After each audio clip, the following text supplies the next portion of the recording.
Once upon a time, there was a man and a woman who had only one daughter. When the wife died, the man took another. However, the stepmother was wicked and didn't like her new daughter.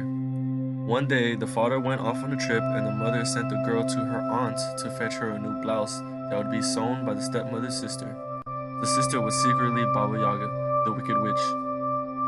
The girl was clever and went to her other aunt for advice first.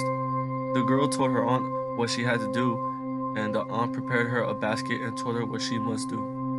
The little girl went off, walked and walked, and finally arrived at the witch's home. There stood a hut, and inside sat Baba Yaga spinning. "Good day, auntie," said the little girl.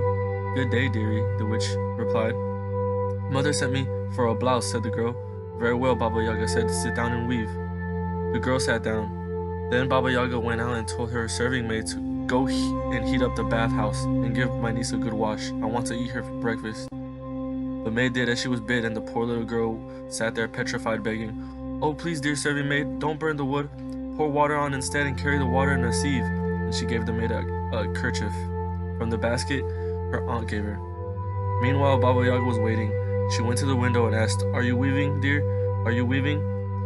And the girl replied, "I'm weaving, auntie. I'm weaving, my dear."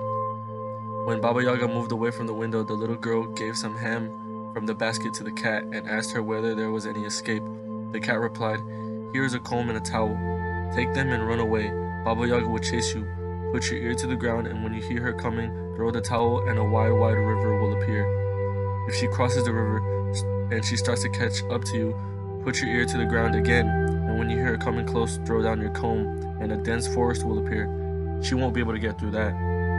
The girl took the towel and comb, and as she ran, the dogs tried to tear her apart, but she tossed them fresh rolls from the basket and they let her pass. The gates tried to bang shut, but she poured some oil on the hinges and they let her through. The birch tree tried to lash her face, but she tied it with a ribbon and they let her pass. In the meantime, the cat sat down at the loom to weave. Baba Yaga called out for the little girl, but the cat replied with a low tone, "I'm weaving, auntie. I'm weaving, my dear." The witch rushed into the hut and gave the cat a beating for not lashing out the girl's eyes. But the cat answered, I've served you for years, yet you've never ever given me a bone." Baba Yaga turned to the dogs, the gates, the birch tree, and the serving maid and scolded them all.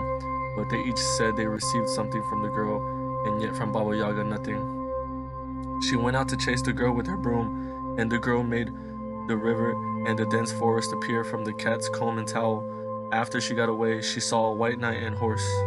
She told him of her story, and he aided her back to the girl's home. She finally arrived, and the stepmother wasn't home. The dad arrived shortly after, and the girl cried to her father of her encounter with Baba Yaga. So he took the girl with her to go back to the original aunt that gave the girl the basket. When they finally arrived, the aunt was happy. She was well, and they all had a feast that lasted all night.